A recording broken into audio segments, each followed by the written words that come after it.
A renewed glimmer of hope in the case of a missing woman last seen 50 years ago. Janis Sanders disappeared from Niles in 1975, never to be seen again. And now investigators are digging into her disappearance and any possible connection to a South Bend woman last seen 2 years earlier in 1973. New for you at 6 o'clock. WSBT-22's Erica Finke sat down for an exclusive interview with family members searching for justice and those behind the scenes making it happen. For those who grew up with both parents in a nuclear family, it's hard to imagine life without one of them. But what if you lost a parent and decades later still don't know where they are or what happened to them? James and Dina Sanders were just 2 and 5 years old when their mom, Janis Sanders, was last seen in Niles, July 1975. She was just 24 years old. As a kid, you're just kind of confused at how this could happen and how no one saw anything or heard anything or found her. And so as a kid, you sort of, I know I just repress it. You know, you're going through puberty and you're growing up and then just trying to process everything, and you just make yourself forget.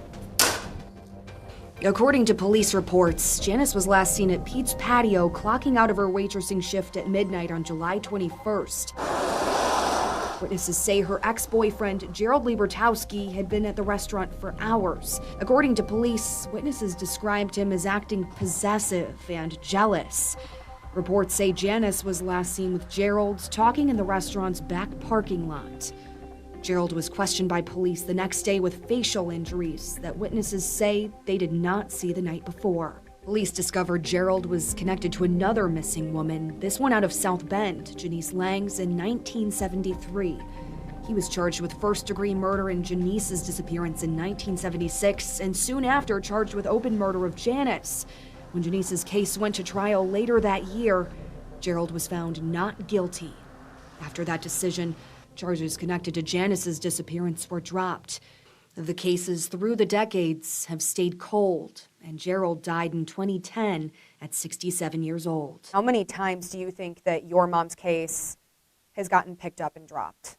I would say 1, 2, at least half a dozen times. And every time it was dropped felt like a new loss to James. But during the pandemic, he decided enough was enough. He researched his mom's case, and Michigan State Police reopened it in September 2022.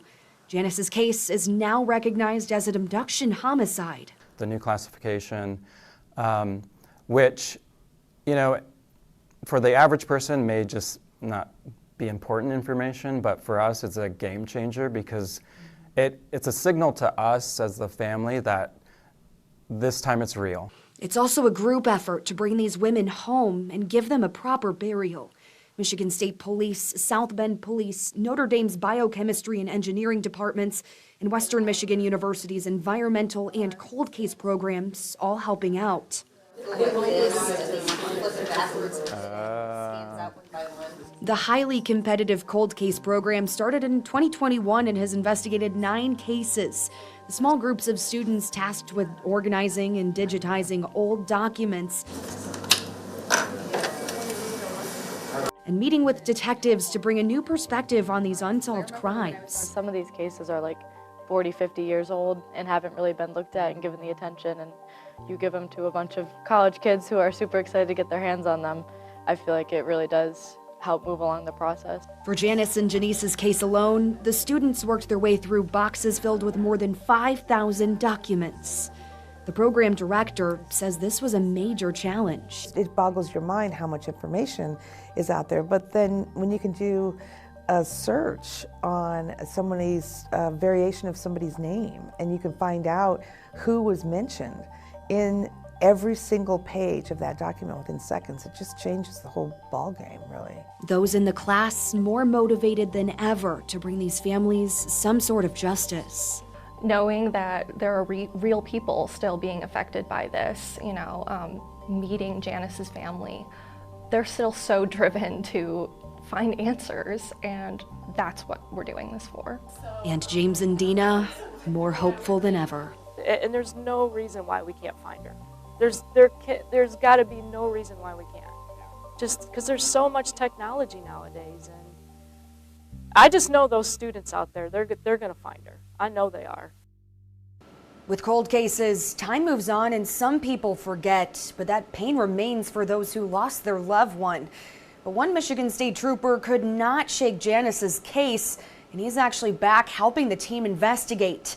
I sat down with him for an interview in his Jackson, Michigan home, and his story only available tomorrow night at 6.